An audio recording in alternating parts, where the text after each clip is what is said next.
Jyoti Ma, everyone. Thank you for joining me for a couple of moments. This wonderful tree behind me is a people tree, and I took this image during Kumela a few years ago. This tree was located just outside of where the large celebrations were when Matthew and I were walking around the town, as we like to do. So you can see there's beautiful flower offering to the tree. And then different colors were placed on the tree, and then these threads that have meaning. So today's March 31st, and April is almost upon us. What does that mean? It means it's Earth Month. And so many times when we talk about the Earth, we talk about Mother Earth, Pachamama, Gaia, so many beautiful words to explain this very unique place in the universe that we live in. Right? So if you actually think about astronomy and all these planets that we're discovering in our solar system and in the universe, what we have is actually really, really rare, right? It's so perfect for us as humans, us as all these living beings that are walking this planet, just the right amount of oxygen and water, and trees to clean the air, and soil to help clean also the air, capture the carbon and such. So it's really a unique and beautiful place. And as much as we're talking about, colonizing Mars, Mars will never be something that we're going to be able to easily live on. So this beautiful planet is uniquely ours. And so, there's so much we can do, but we don't, and we think we can't, and it's too late. But the thing is, we need to really think about the way that we live our lives. And for a lot of people, it's very, very hard to make change. It's hard to make change in the small things, like you're going to start to floss like once or twice a day. That's sometimes hard to integrate, right? And so the idea of making bigger changes can seem overwhelming, but they're so vitally important. And, if you are a yoga practitioner or you're not, learning how to cultivate new habits to create change in your life is actually quite healthy. Now, your brain doesn't like change, right? Because the brain goes, well, this is dangerous because it's new. That's what the brain does to help protect you because of the, thousands upon 10,000s upon 10,000s, 100,000 years that we've been walking this planet. But change can be very healthy. And so we need to figure out ways that we can do that to not only support our health and the health of others. I was reading a very interesting article from an Australian philosopher, and it's part of my ethics of eating class. And I've been taking a lot of classes that are involving food over the past few semesters for anthropology, because that's something that I'm very interested in. And he brings up a very good point, which is how capitalism in a way has constructed this notion that charity is something that's good, and has differentiated charity from duty. And if giving to others and doing things that are altruistic in nature was looked at more of as a duty as opposed to charity, then we would not have this internal debate about doing things and look to be rewarded for the good that we do. And because of this concept of charity, we have the option to look at it or walk away from it. And we have an option of when we do it, we want recognition for it. As opposed to duty, it's my duty to take care of others, no matter where they are, whether I see them or not see them, whether I know them or not know them. And so, this was kind of built in and conditioned into us. And we can see it so vastly in the United States. There is such a huge disparity, right? In the US. The US is considered a wealthy nation. It's one of the wealthiest nations in the world. And yet there is a belief of wealth and yet being impoverished in this country. And part of that is because of the disparity in this country. And yet that disparity is propagated over and over again. And so you have like the top 1% and the top 10%. And, and the people are taught to believe that, you give to these people and eventually it will trickle down to everybody else, but you're responsible for working hard, and that one day if you work hard enough you could become a 10 percenter or a 1 percenter. And so you have to kind of hoard all your cookies and not share, and so this 1% doesn't necessarily share and the 10% doesn't necessarily share, and so you're taught to really not share and to kind of hoard all your cookies, if you will. And so it's vastly different, and that is completely influenced by capitalism. And I wonder how much of it is also this they're modeling for us behavior, and then we're modeling it to our children, and how much of it is actually a conditioning, if you will, that we should not be giving to others because others should fend for themselves. And so the 1%ers is like, well, if you work hard enough, you could wind up being like me. And the 10%ers is like, if you work hard enough, you can wind up being like me, but some of the most, the populations in the US that are in the line of poverty, we always think about those people that are lazy and don't do work, but a lot of the people that are actually in the poverty line in the US are people who are actually teachers and farmers, believe it or not. So think about that for a moment. The people who feed us and the people who educate us are technically living in a state of poverty in the US. And yet even that poverty still is wealthy in comparison to other countries. So what does that have to do with Earth Day? And what does that have to do with this tree behind me? Because I find it very interesting that as we head into April, starting April 2nd, we're going to be celebrating Navratri.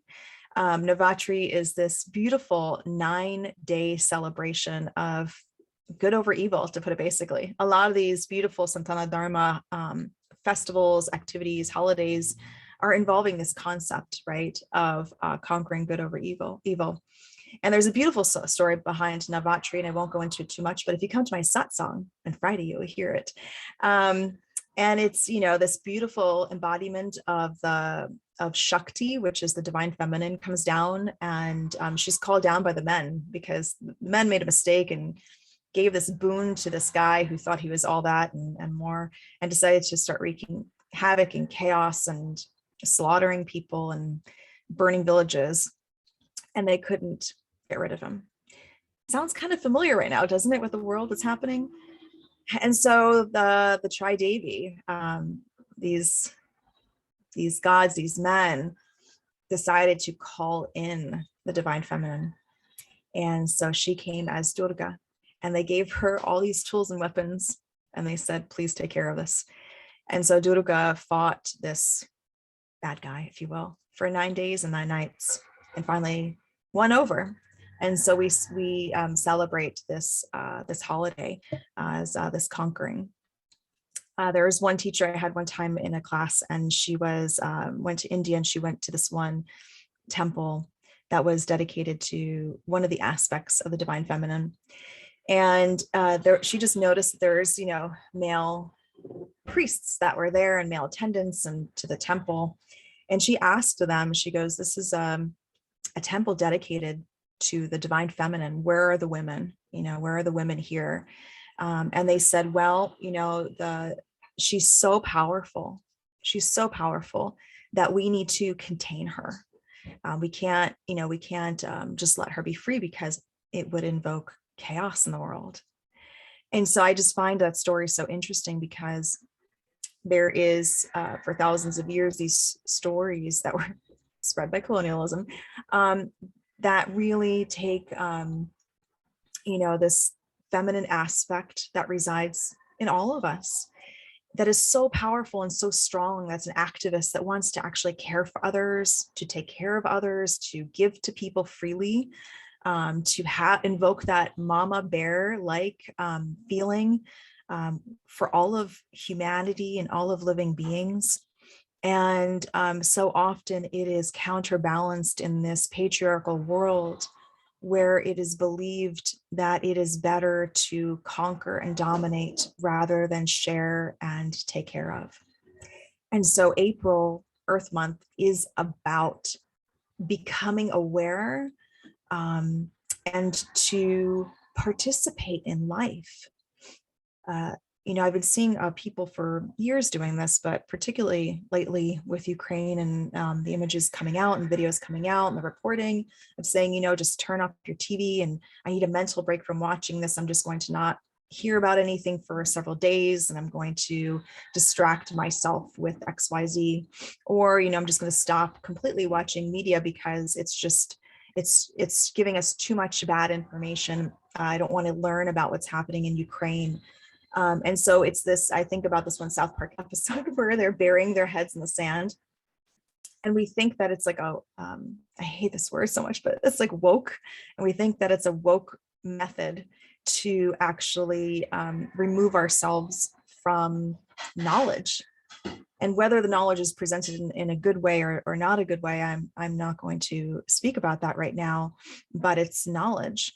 And the one thing we know from history is that when you have an undereducated population, when you have a population that's not privy to information, that's an easy to control population. And we can see that right now in Russia with information suppression, right? And in the US, we actually have access to this information, but yet some people are intentionally just turning it off. And I just want to share with you something from Puja Swamiji from Paramahansa Ashram. And so it's going to take the next couple minutes. I hope you listen. He said, each of us has had the experience of watching a news show on TV and seeing images of war-torn areas. We see children with tear-streaked faces. We see parents wretched and inconsolable as they pull out their own hair standing over their child's grave or flee to safety. We see teddy bears, chalkboards, and bicycles strewn amidst the rubble. Instinctively, we change the channel and search for something lighter to watch. The graphics of war are too distressing for us to sit with for long. When the photos in a newspaper show bloodied corpses of children in a bombed-out school, we may read the story, but pass quickly over the photo, careful to ensure that the images do not burn itself indelibly in our consciousness. We do not want to ruin our day by hearing or reading about the tragedies of war. This is understandable. Violence is so widespread, wars so never-ending. The death toll keeps rising ceaselessly by the hour. How can we live calmly, joyfully, meaningfully in the world if we really allow ourselves to absorb the pain of war? Yet, absorb it we must. Until we can truly, each of us, feel the pain of war in our hearts, until we become one with the mother who has lost her son, or the son who has lost his father, we cannot hope to end the carnage. Human beings have been given the beautiful gift of compassion. Compassion allows us to feel deeply for another person. It allows us to empathize, to feel someone else's pain as our own. Compassion is one of the greatest assets and should serve us as one of our greatest guides when we make decisions concerning other people. By allowing ourselves to have the normal human response of compassion to the pains of war, we will be able to make decisions that serve not only ourselves, but the planet as a whole. If we continue to inoculate ourselves from the feelings of pain and isolate ourselves from our brothers and sisters suffering, we will never be able to play a vulnerable role in the peace-building process. And again, that was from Puja Swami Chidananda Saraswati Ji from Paramahansa Rishikesh.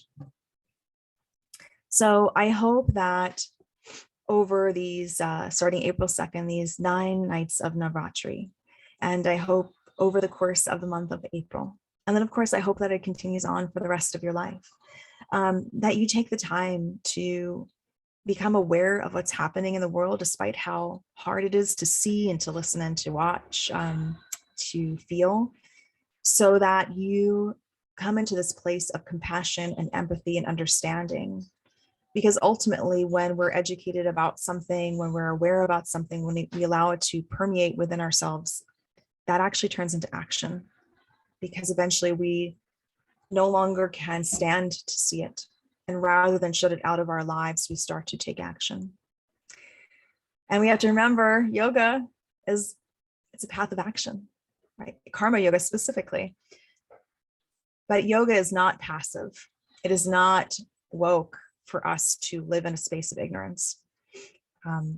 We're not going to meditate so hard we disappear from the planet and we ascend into this heaven-like place. The entire point of actually yoga is that we do reach this place of awareness, and then we keep on coming back over and over again, to help others. Every single part of our Dharma is based on helping others. And so we have to think about the fact that that's what we're here for. We're here to love and take care of each other in a way that is informed, participatory, and whole and complete. So just as this beautiful tree behind me has stood and witnessed and not run away, if you will, from probably all the good and horrible things it's seen in its life, we too can stand. But since we're movable, we can eventually take action. I hope you have a beautiful day. Happy Navratri. Jyoti Ma.